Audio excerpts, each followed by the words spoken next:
પોરબંદરના ચોપાટી ગ્રાઉન્ડમાં રામદેવ પીરનો મંડપ ધરાશાયી થયો છે। મંડપ ધરાશાયી થતા ગ્રાઉન્ડમાં દોડધામ મચી હતી। દુર્ઘટનામાં વનરાજ ગોઢાણીયા નામના વ્યક્તિનું મોત થયું છે। સ્થળ પર હાજર 16 થી વધુ લોકો ઇજાગ્રસ્ત થયા છે। ઇજાગ્રસ્ત લોકોને સારવાર માટે હોસ્પિટલમાં દાખલ કરવામાં આવ્યા છે।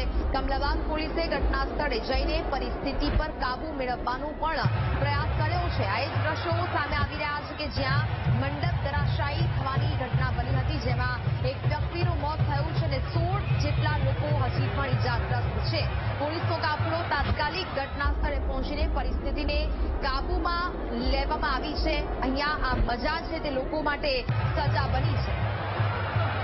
સંવાદદાતા જય ફોન લાઈન પર જોડાયા છે। જય, પોરબંદરના ચોપાટી ગ્રાઉન્ડમાં રામદેવ પીરનો મંડપ ધરાશાયી થયો હોવાની ઘટના સામે આવી છે। હાલ શું સ્થિતિ જોવા મળી રહી છે?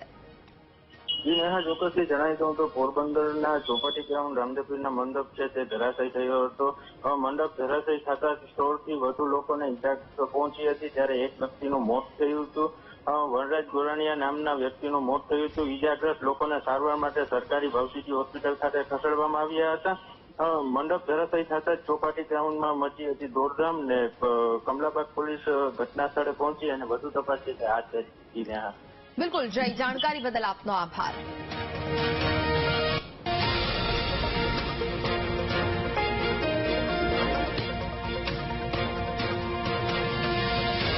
તો જ પ્રકારે આ મંડપ ધરાશાયી થયો હોવાની ઘટના સામે આવી છે, જ્યાં એક વ્યક્તિનું મૃત્યુ થયું છે।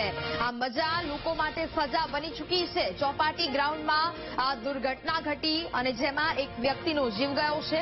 16 જેટલા લોકો ઇજાગ્રસ્ત થયા હોવાનું પણ સામે આવ્યું છે, જે લોકોની સારવાર અત્યારે ચાલી રહી હોવાનું સામે આવ્યું છે। જોકે પરિસ્થિતિ કાબૂમાં લેવા માટે તાત્કાલિકપણે પોલીસ કાફલો ઘટના સ્થળ પર પહોંચ્યો હતો અને પરિસ્થિતિને કાબૂમાં લેવામાં આવી છે। આ એ જ દ્રશ્યો મેં આપને ટીવી સ્ક્રીન પર બતાવી રહ્યા છે કે જ્યાં ચોપાટી ગ્રાઉન્ડમાં આ દુર્ઘટના ઘટી, મંડપ છે તે ધરાશાયી થયો હતો।